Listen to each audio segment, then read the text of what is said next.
വിളക്ക് ഒരിക്കലും കത്തിച്ചു വെക്കുമ്പോൾ അത് ഊതിക്കെടുത്താൻ പാടില്ല എന്ന് പ്രവാചകൻ പറഞ്ഞിട്ടുള്ളത് ഉലമാക്കൾ എഴുതി വെച്ചിട്ടുണ്ട്, നമ്മളെ പഠിപ്പിച്ചിട്ടുണ്ട്.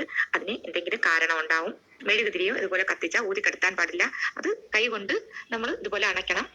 പ്രവാചകൻ പറഞ്ഞിട്ടുള്ളതിനെല്ലാം എന്തെങ്കിലും ഒരു കാരണം ഉണ്ടാകും. ദോഷഫലങ്ങള് നല്ലതിന് വേണ്ടിയാണ്, നമുക്ക് നല്ലതിന് വേണ്ടിയാണ് പ്രവാചകൻ നമ്മെ പഠിപ്പിച്ചത്. ഇപ്പൊ ശാസ്ത്രം കണ്ടുപിടിച്ചിരിക്കുന്നു നമ്മൾ ചൂട് ചായ ഒന്നും ഊതി കുടിക്കാൻ പാടില്ല എന്ന്. ഇത് പ്രവാചകൻ മുമ്പേ 1500 വർഷം മുമ്പ് ഇത് പറഞ്ഞിട്ടുള്ളത് ഗ്രന്ഥങ്ങളിലുണ്ട്.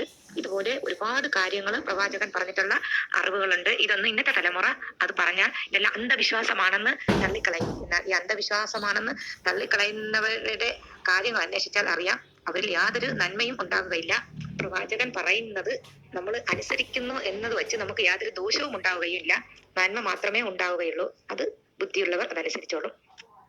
അതില് അള്ളാഹു പറയുന്നു, ബുദ്ധിമാന്മാർ ചിന്തിച്ച് മനസ്സിലാക്കും, അത് പ്രവർത്തിക്കും.